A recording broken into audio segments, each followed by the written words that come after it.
ഇതിൻ്റെ സോഫ്റ്റ് ബ്രഷാണ്. നമ്മൾ ഉപയോഗിക്കുന്ന ഹാർഡ് ബ്രഷ് ഉണ്ട്, ചിലപ്പോൾ വയർ ബ്രഷ് ഉണ്ട്. ബിക്കോസ് ഇവിടെ നിങ്ങൾ ഇത് നോക്കിയാൽ ഇതൊരു വയർ ബ്രഷ് കൺസെപ്റ്റാണ്. എന്ന് വെച്ചാൽ നിങ്ങൾക്ക് തരുന്നവനെല്ലാം വളരെ സോഫ്റ്റ് ആയിട്ടുള്ള ഷൂ അല്ല. ചിലവരൊക്കെ നല്ല ഇൻഡസ്ട്രിയൽ ഷൂസൊക്കെ തരും. ഈ കാറ്റിൻ്റെയൊക്കെ ഷൂസൊക്കെ ഉണ്ടല്ലോ, അതൊക്കെ തരുന്നവരാണെങ്കിൽ അതിൻ്റെ ബേസേ ഭയങ്കര സ്ട്രെങ്താണ്. അതുമേലെ ഇത് വെച്ച് കഴിഞ്ഞിട്ടുണ്ടെങ്കിൽ ഇന്ന് ആരെല്ലാം പറഞ്ഞ് അതുമേലെ ഇരിക്കും.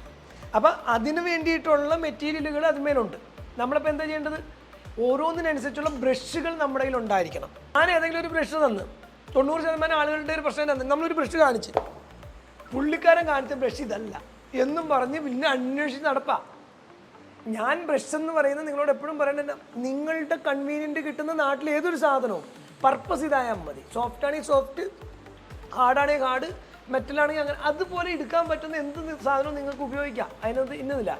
ഷൂ ലോണ്ടറി ഒരു വലിയൊരു ആർട്ടൊന്നുമല്ല. മറ്റേ ഇത് സ്റ്റെയിൻ റിമൂവിങ് എന്ന് ഞാൻ എപ്പോഴും പറയും ആർട്ടാന്ന് പറയും. അത് നിങ്ങൾക്ക് ചെയ്തപ്പോൾ നിങ്ങൾക്ക് മനസ്സിലായോ? തുണിയുടെ കനം, അതിൻ്റെ ത്രെഡിൻ്റെ കനം, അതിൻ്റെ തിക്നെസ് ഒക്കെ ഒന്ന് നിങ്ങൾ മനസ്സിലാക്കിയില്ലെങ്കിൽ കയ്യിലേക്ക് ഇരിക്കുന്ന പോലെയൊക്കെ പകുതിയൊക്കെ ആയിട്ട് നമ്മുടെ കയ്യിലിരിക്കും. ഒരു കാരണവശാലും നമ്മൾ ഇങ്ങനത്തെ പരിപാടിക്ക് നിൽക്കരുത്. പക്ഷേ ഇതിലങ്ങനെയല്ല. ഇതിൽ